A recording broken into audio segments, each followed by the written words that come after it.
dia mbola ampifaliana ry havana malala no miarabako anao.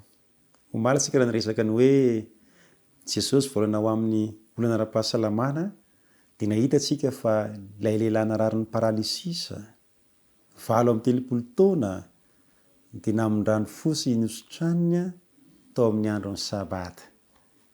Anio tsika dia sabata koa ny androany. Jesosy tia nasitrana ny fiainanao, tia nasitrana ny aretina mahazo anao Jesosy. Ninona olana ara-pahasalamana mety mahazo anao, na naharitra hafirina zay olana zay, zay aretina izay, na ny lehilahy hitantsika omaly 8 taona nosotraniny Jesosy. Ko nahoanany ianao no tsy hosotraniny? Jesosy vonona anasitrana koa ny aretinao. Amin'ity sabata ity ary dia mino ao fa zay marary rehetra mandrezo fandarana izao ka manatona an' Jesosy toy natao lehilahy marary ny paralysisa, niaino ny feon'i Jesosy, nino ny tenin'i Jesosy, nankatoa ny tenin'i Jesosy. Ny andro rahateo fa sabata rahateo, nanamasina ny sabata. Mino fa ho tonga aminao koa zay tonga tamin'ilay lehilahy dia fanasitranana vahaolana azo antoka ry havana Jesosy. Koa manasanao ary aho irosontsika amin'izao fizarana fahaenina izao. Jesosy koa mbola mamany olana ara-tsakafo zay mety lalovantsika ihany koa, indrindra ho antsika malagasy sy tena ao anatin'ny krizy amin'izao fotoana izao, mandalo olana isika ara-tsakafo. Jesosy vonona mahay izany olana izany. Koa manasanao ary aho mbola hivavaka isika melohany indray ny anokafantsika ny tenin'Andriamanitra. Hivavaka isika.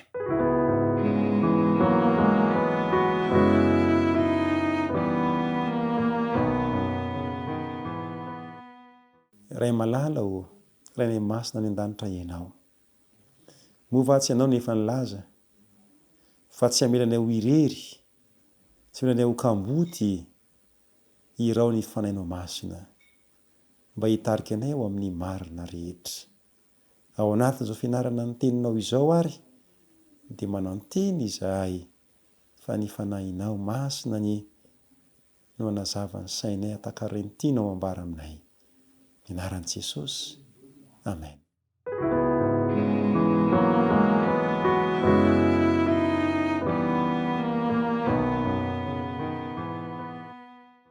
Ry havana, androany isika dia jery olana anankiray fahaenina izay mety mahazo ny olona maro. Tsy inona zany fa ny olana ara-tsakafo. Araka ny fanambarantsika tany am-piandohana fa handinika toko iray isan'andro isika. Hitantsika ny toko voalohany izay nahitantsika fa Jesosy dia liana amin'ny zavatra ilaintsika. Hitantsika ny toko faharoa izay nahitantsika fa Jesosy dia mamaha ny olana ara-tokantrano, mahazo ny tokantrano. Hitantsika tamin'ny fahatelo fa Jesosy dia mamaha ny olana ara-panahy izay mety mahazo atsika. Hitantsika tamin'ny fahaefatra fa Jesosy dia mamaha ny olana ara-pihetseham-po izay mahazo ny maro koa amin'izao fotoana izao. Hitantsika tamin'ny andro fahadimy fa Jesosy dia mamaha ny olana ara-pahasalamana. Androany Jesosy dia liana amin'ny zavatra hohanintsika, ny amin'ny sakafo. Liana Jesosy ary tia hitondra vahaolana azo antoka izy ho aisoanao ao anatin'izany olana izany izay mety manjo antsika eo amin'ny fiainantsika. Masanao re mba hamadika ny Baiboly indray ao amin'ny Jaona toko fahaenina. Ny Jaona toko fahaenina no ahitantsika tantara. Tantara momba ny famahan'i Jesosy olana eo amin'ny resaka sakafo. Niovaka itsika ary ny andininy faharoa.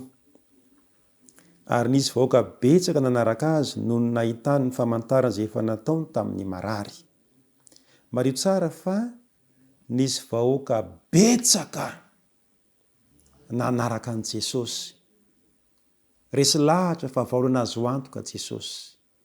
Noho ny famantarana izay nataony dia natsapa reto vahoaka betsaka ireto fa tena vaolana azo ianteherana Jesosy. Koa dia tsy ny salasala izy ireo fa nirodorodo ny vahoaka betsaka nankeo am' Jesosy, ilay vaolana tena azo antoka dia nanaraka an' Jesosy. Tsara hoe fianaratsika tany amin'ny voalohany fa ny olona rehefa manapa-kevitra anaraka an' Jesosy dia mitodika Jesosy, mahaliana an' Jesosy ny olona zay manaraka azy ka mahatonga azy hitodika mijery azy sy miteny manao hoe inona ny tadiavinareo. Mahafinaritra ary avina izany tantara izany fa Jesosy nampiasa ny masony mijery zay manaraka azy. Jesosy manokatra ny vavany miresaka am'izay manaraka azy. Ary Jesosy rehefa avy niresaka ka nanontany dia vonina nampiasa ny sofiny roa hihaino zay manaraka azy no hoe inona ny filana. Zany aneo Jesosy io sady mijery zay manaraka azy izy, miresaka am'izay manaraka azy izy, ary vonina hihaino zay manaraka azy. Te hifandray akaiky amiko sy aminao Jesosy. Te hampiasa ny masony amiko sy aminao izy, te hampiasa ny vavany amiko sy aminao izy, te hampiasa ny sofiny amiko sy aminao izy. Fa moa vonina avy ianao. Ino mitantara ity ry havana? Jaona 1:12 nisy vahoaka betsaka resy lasany am' Jesosy fa Jesosy ny vahaolana azo antoka dia naninona ho izy? Nanaraka azy. Nanaraka an' Jesosy. Mahafinaritra. Inona ny fihetsika navalan' Jesosy an'izany fanarahana azy izany? Ny 9:7 ary Jesosy niakatra tao an-tendrombohitra ka nipetraka tao mba amin'ny mpianany. Fa efa akaiky ny Pasika le an'ny firavoravon-Jiosy. Jereo tsara, nakatoerana Jesosy teo ambonin'ny tendrombohitra. Nakatoerana avo. Vahoaka tsinona be dehibe fa tsy vitsy dia mba hahafahan'ny vahoaka samy mahatazana tsara an' Jesosy zany fa tsy misy hoe takona fa afaka mahita avokoa ny olona rehetra dia nakatoerana ambony Jesosy. Am'izay afaka mahita azy ny rehetra. Tanareo am'izany tiany Jesosy ihany koa ny ahita maso ireto vahoaka be dehibe ireto zay nanaraka azy. Dia lazy niakatra amin'ny toerana avo. Am'izay ao anatiny fijeriny tsara ireo vahoaka betsaka ireo. Amin'ny teny frantsay ao anatin'ny champ de vision an' Jesosy tsara ireo vahoaka betsaka ireo. Tanareo am'izany fa tiany Jesosy mihitsy le mahita, le mahita maso zay manaraka azy. Faharoa, tsy vitan'izay hoe teo Jesosy fa mbola nitory-teny. 9:5 ary Jesosy nanompo ny masony ka nahita fa nisy vahoaka betsaka nanantona azy. Dia hoy izy tamin'ny Filipo. Tanareo am'izany mbola nisoka-bava Jesosy. Nahita reto vahoaka betsaka dia nosotraniny avokoa zay marary rehetra. Ary eo avy eo tia niteny Jesosy. Ary nitodika manokana tamin'ny Filipo izy. Inona izy nareo nitenin'i Jesosy tamin'ny Filipo? Aiza no ividianantsika mofo ho hanin'ireo? Ay, jereo ange zany Jesosy lina ary mahita fanona ny vahoaka. Tsisy sakafo. Jesosy le mijery ny vahoaka betsaka io zany dia lina izy ary mijery ary mandinika kay Jesosy io. Dia hitany fa reto vahoaka reto kay tsy nahatondra sakafo akory. Nona ihany koa ny vahoaka ary ny anoana dia hita soratra teny amin'ny tare fa nona reto vahoaka reto. Tao anatin'izay amin'ny maha Jesosy vahaolana tena azo antoka azy dia te mahaolana Jesosy. Lina amin'ny filany reto vahoaka reto Jesosy ka ankoatrareo aretina be dehibe zay nisotraniny dia te hanome sakafo ihany koa Jesosy. Te hanome sakafo. Dia nitodika tany amin'ny Filipo izy nanontany any Filipo manao hoe aiza no ividianantsika hanina mofo ho haniny reto. Taitra ihany i Filipo, sanganiana ihany i Filipo. Fa ahoana ny fanontaniany Jesosy? Ny vahoaka amin'ny fotoana io, araka ny voalazan'i Jaona izay mitantara azy, fa tsy omby 5,000 ny lehilahy fotsiny 5,000. Mbola eo ny vehivavy sy ny ankizy. Zany hoe azo eritreretina izany fa anoany amin'ny 2 alina any mihitsy. Mahery akory aza ireo vahoaka manoloana an Jesosy. Dia taitra ihany i Filipo hoe aiza no ahitana sakafo ho an'ireo? Fa izao Filipo namaly 7. Filipo namaly azy hoe na dia mofo vidiana denari 200 aza, tsy ampy azy rehetra hananany kely avy.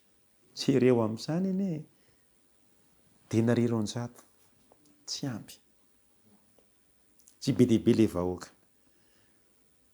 Dia misy mpianatra anankiray izay tsy iza fa Andrea. Raha tsaroanao dia io Andrea io ny ray amin'ilay mpianatry Jaona tany amin'ny toko voalohany.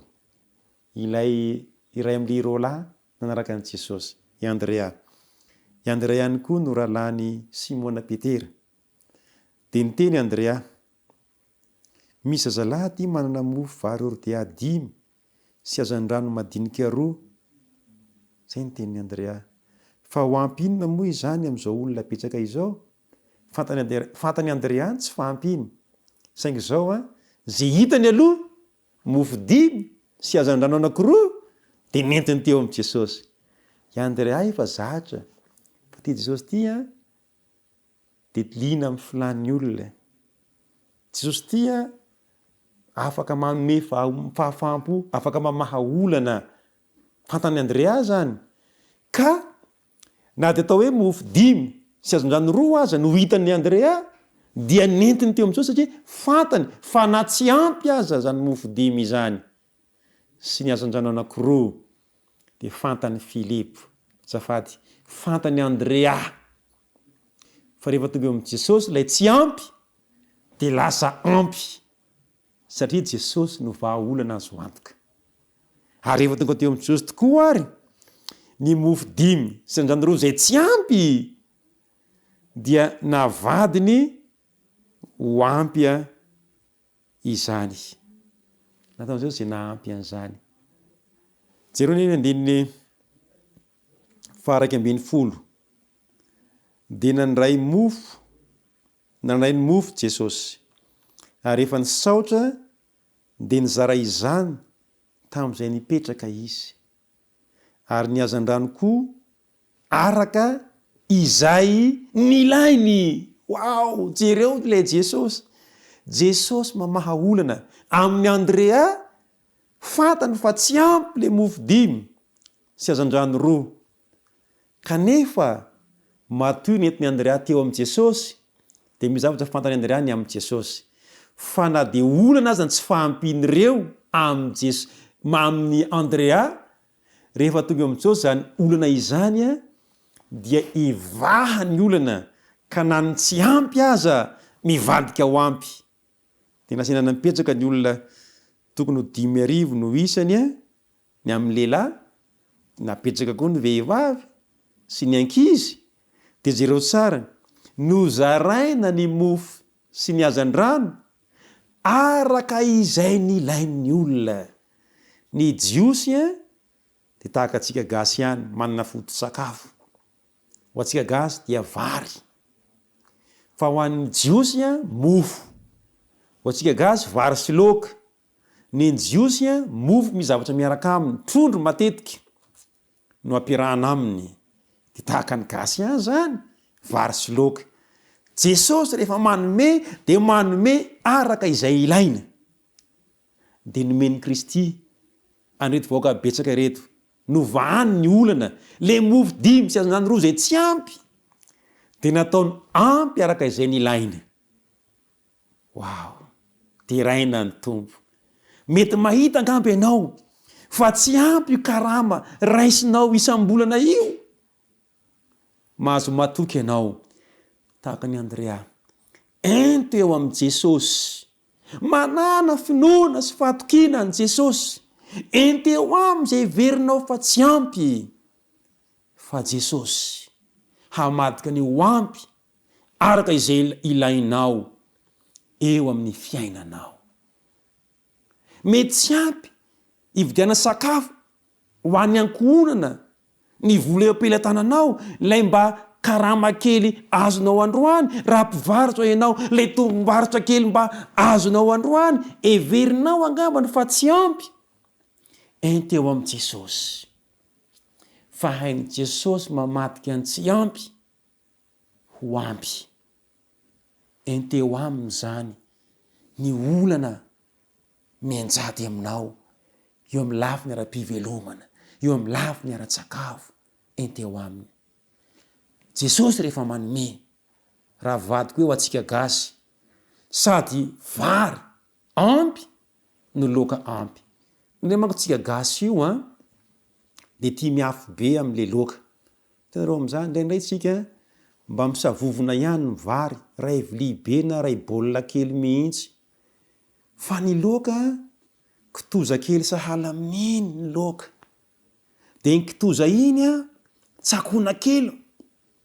Dia asiana vary ray sotro, dia avadibadika ao tsakoana, atelina ny vary, tazomina kely le kitoza, asiana vary faharoa sotro indray, tsakoana, atelina ny vary, mbola ao ihany le hena kely sahala amin'iny, asiana sotro fanotelina. Zay vao atelina, dia maka kely indray, ny hafarany, kitoza kely sahala amin'iny, dia mahalany vary vilia baolina anankiray. Tsika gasy tia miafiafy. Fa zao vao mahafaly ho aiso anao androany. Jesosy rehefa manome anao, tsy ny vary ihany no misavovona, fa ny loka koa ampy misavovona inanana an'le vary. Ka azoko tsorina sahala amin'izao zany hoe azo Jesosy atao no manome vary anao, loka ray sotro, inanana vary ray sotro. Ainy zany raha mino ianao. Tiako ambara redy zao ento eo aminy ny olana ara-tsakafo mahazo anao. Fa hain'ny Kristy mamadika ny tsy ampy ho ampy. Andininy ray farany no vakitsika. Dia ny andininy 12. Jereo tsara ity. Ary rehefa voky ny olona, dia hoy Jesosy tamin'ny mpianany, angoniny sisa tsy lany mba tsy hisy ho very. Jereo zany fitsipienan'i Jesosy izany. Rehefa manome izy, dia manome izay ilaina. Vary sy loka ilaina. Ilaina koa ny desera, ilaina koa ny entrée, fampidirana, omeny daholo izany. Afaka manome izany Jesosy.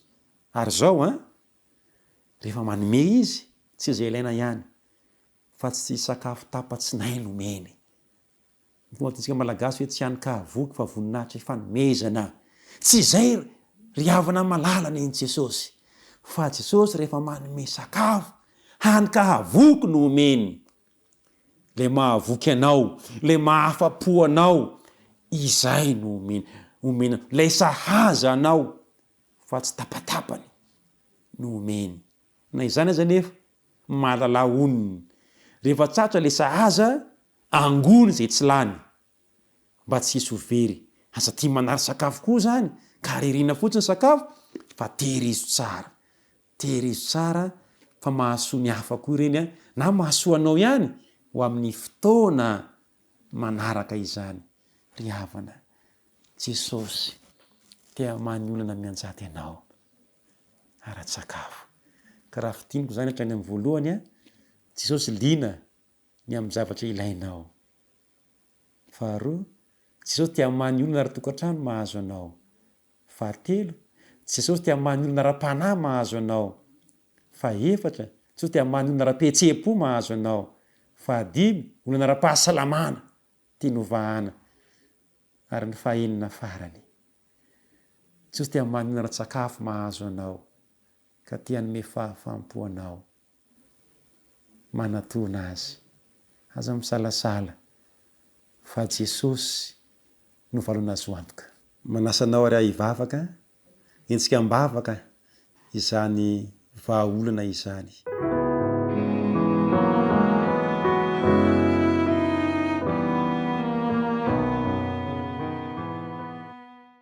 Raha ny masino midera sy misaotra anao manokana izahay fa nosokafanao taminay ny vahaolana azo antoka tamin'ity anio ity, tamin'ity herinandro ity. Be dia be ireo karazana olana izay mianjady eo amin'ny fiainanay. Mankasitraka sy mankatelina manokana anao izahay satria vonona ianao ny hanomeny vahaolana ary ianao mihitsy ny vahaolana tena azo antoka ho amin'ny fiainanay. Ankehitriny raha eo dia manantena izahay fa ireo rehetra izay mino anao ka manantona anao, manaraka anao, ninona olana mahazo azy dia mahaolana ne ianao. Tsy ireo manokana izahay izay liana amin'ny fanarahana anao mijere anay. Tinio ny fiainanay, tinio ny olana izay mahazo anay ary arosoy ny vahaolana fa izany nataon'i Jesosy fo nisy tetỳ an-tany. Ka tsy nisy olona izay tonga teo aminy na dia iray akory aza no tsy nahazo fahafaham-po, toa mahita fiteo masonao re izahay ka hita fahafaham-po ihany koa. Dia misaotra ray malala ny amin'ny vahaolana izay omenao, fatonona ny vavaka amin'ny anaran'i Jesosy. Amen.